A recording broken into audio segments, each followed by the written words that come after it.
तो इस वीडियो में एक प्रॉपर स्टैटिस्टिक्स है जिसमें आपको मैं बताऊंगा कि कितनी सीटें खाली हैं, क्या पॉसिबिलिटीज़ हैं, क्या स्पॉट एडमिशन कौन सी सीटें जाएंगी, क्या इसके लिए कट ऑफ आएगी, सारी बातें होंगी इस वीडियो में। इसलिए आप तक ज़रूर देखिएगा। तो वीडियो को लाइक करिए, दूसरों से शेयर कीजिए, चैनल पर नए तो सब्सक्राइब कीजिए और बेल के आइकन को ज़रूर दबाएं। तो चलिए आगे देखते हैं कि central university of south Bihar के 26 यूजी पीजी प्रोग्राम्स में कितनी सीटें वैकेंट्स हैं, क्या आपकी पॉसिबिलिटीज़ है, क्या प्रोबेबिलिटी है वेटिंग लिस्ट वालों का, क्या आगे स्कोप होता है, ये सारी बातें होंगी। तो चलिए देखते हैं। तो ये डिटेल्स हैं जिसे आप अपनी स्क्रीन पर देख सकते हैं। जो भी यूजीपीजी प्रोग्राम्स हैं उसमें कुल इंटेक 30 है। कैटेगरी वाइज डिवीजन है। यूआर कैटेगरी में 12, 12, ओबीसी में 8, एससी में 5, एसटी में 2 यानी 2, ईडब्ल्यूएस में 3 यानी 3।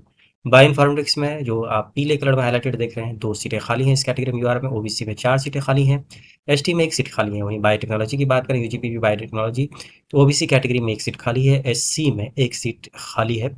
ईडब्ल्यूएस में 1 सीट खाली है।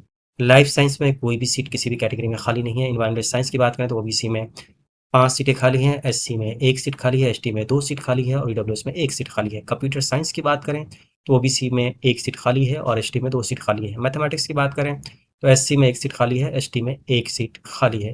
केमिस्ट्री की बात करें तो एससी में 3 सीट खाली है। स्टैटिस्टिक्स में 1 सीट खाली है ओबीसी कैटेगरी में, एससी में 1 सीट और ईडब्ल्यूएस में 2 सीट। फिजिक्स में ओबीसी कैटेगरी में 3 सीट खाली है और किसी कैटेगरी में एसटी कैटेगरी में 2 सीटें खाली हैं। यहीं स्टैटिस्टिक्स में भी 2 सीटें खाली हैं एसटी कैटेगरी में। मास कम्युनिकेशन में ओबीसी कैटेगरी में 2 सीट खाली है, एसटी कैटेगरी में 2 सीट खाली है। इंग्लिश में एसटी कैटेगरी में 2 सीट खाली है। हिंदी में भी एसटी कैटेगरी में 2 सीट खाली हैं।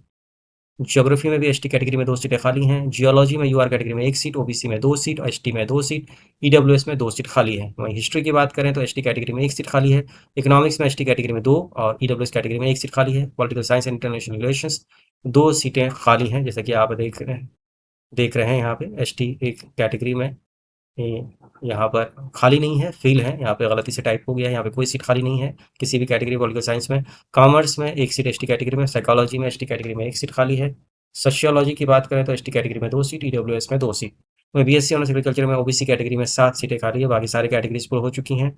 बीएलएलबी में कोई सीट खाली नहीं है। बीबीएलएलबी में भी कोई सीट किसी कैटेगरी में खाली नहीं है। बीएड में यूआर कैटेगरी में 1 सीट और एससी कैटेगरी में 1 सीट खाली है।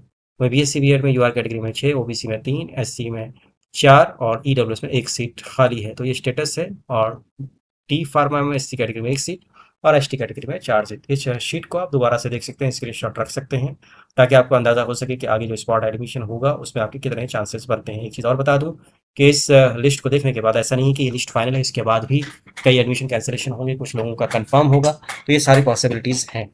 तो उम्मीद करता हूँ कि इस सीट को देखने के बाद आपको आइडिया हो चुका होगा कि कितनी वैकेंसी है और क्या पॉसिबिलिटीज़ बनती है central university of south Bihar के स्पॉट एडमिशन राउंड में यूजी पीजी और आईडब्ल्यूए बीए बीएससी बीएड में।